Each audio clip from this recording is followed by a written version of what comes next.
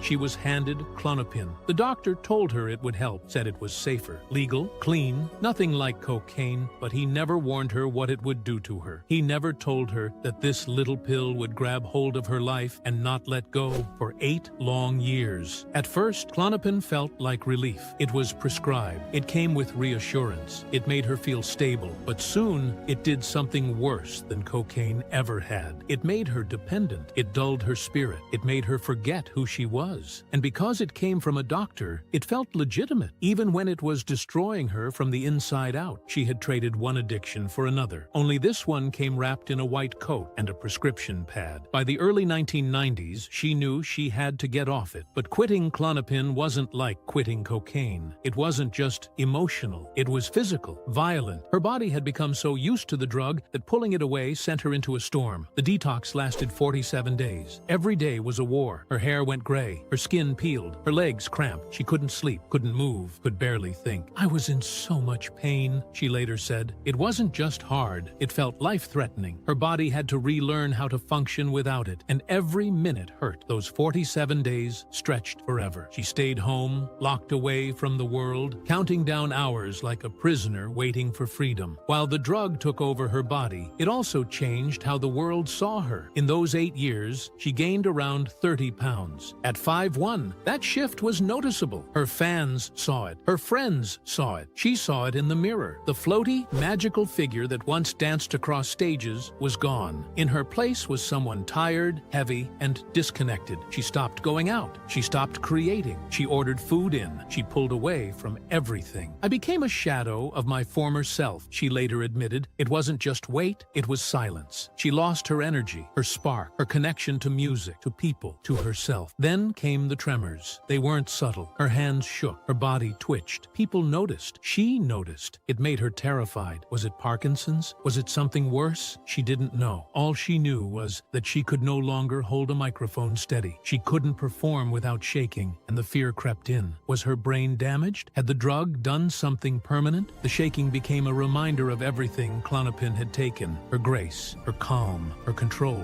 But somewhere in that dark place, a decision formed. She wasn't going to let this drug define the rest of her life. She thought about checking into a posh rehab. She could have, but something in her resisted. The rock star in me wanted to get in a limousine and go to Cedars-Sinai, she said. But then she told herself, you will fight out this 47 days. And she did. At home. Alone. No headlines, no nurses. Just her and the drug, locked in a final battle. That choice, raw and unfiltered, became her turning point. It was painful, but it was hers. It gave her back her power, piece by piece. Years passed. Her body recovered. Her spirit returned. But life had one more storm waiting. In 2018, Fleetwood Mac was being honored at the MusiCares Person of the Year ceremony. It should have been a celebration. Instead, it became the end. The band had been tense for months. Disagreements about tour schedules, set lists, and priorities had pushed them to the edge. That night, everything cracked. Lindsey Buckingham, her longtime musical partner and former lover, acted out. He was rude, especially to Harry Styles. That mattered to Stevie. Harry represented something new, something hopeful, and Lindsey's dismissiveness toward him felt like a slap. He wasn't very nice to Harry Styles, she recalled, but it wasn't just that. Lindsey had been cold to others too, arrogant, bitter, and Stevie had had enough. In the middle of that ceremony, something strange happened. She heard her parents' voices, her mother's first. Are you really going to spend the next 15 years of your life with this man? Then her father's voice, calm and serious. It's time for you guys to get a divorce. It wasn't just memory. It felt like guidance. Her parents had liked Lindsey. That made it real. They weren't telling her to leave out of spite. They were telling her to save herself. She didn't say a word that night. She smiled. She gave her speech. But in her head, the decision was already made. I didn't even tell anybody it had happened in my head until the whole ceremony was over, she later revealed. It happened in a flash, after 50 years of buildup. That night, what was supposed to be a tribute turned into a goodbye. Then came the cameras. During her speech, Lindsey rolled his eyes. Millions saw it. It wasn't subtle. It wasn't respectful. It was petty and public and permanent. For Stevie, it confirmed everything. This wasn't a partnership anymore. It was poison. That single moment captured decades of disrespect. And now it was out there for the world to see. After the event, she acted fast. She told the band, it's him or me. No debate, no drama. Lindsey later admitted it was all Stevie's doing. She wasn't bluffing. She would have walked away from Fleetwood Mac forever. But the band couldn't afford to lose her. She was their face, their legacy. So Lindsey was out. He didn't take it quietly. He sued. Millions were on the line. The farewell tour had been planned, and his firing meant he would miss out. He claimed it was unfair, that it wasn't about behavior. It was about money. The case went public, but not for long. By the end of 2018, it was quietly settled out of court. No winners, just silence. But the silence didn't last. In 2021, Stevie spoke out. She called Lindsey's version revisionist history. She said it was full of lies. She gave her side, clear and direct. His behavior, not her jealousy, had caused the split. She wasn't going to let his story be the only one out there anymore. Then Lindsey pushed back. He told Rolling Stone that Stevie had never gotten over him marrying late in life, that her actions came from jealousy, that she couldn't handle seeing him happy. It was a low blow. Stevie had supported his relationships before. This accusation hurt, and it made it clear that reconciliation was off the table for good. The band moved on without him. They brought in Mike Campbell from Tom Petty's band and Neil Finn from Crowded House. Two musicians to replace one. It wasn't just about filling space. It was about moving forward. Stevie believed Fleetwood Mac could still shine. Lindsey called them a cover band, said they were being dishonest, but the truth was clear. The music continued without him. For Stevie, this wasn't just the end of a partnership. It was the end of a lifetime of second chances. She had survived Klonopin, survived withdrawal, survived losing herself, and now she had survived letting go of someone who once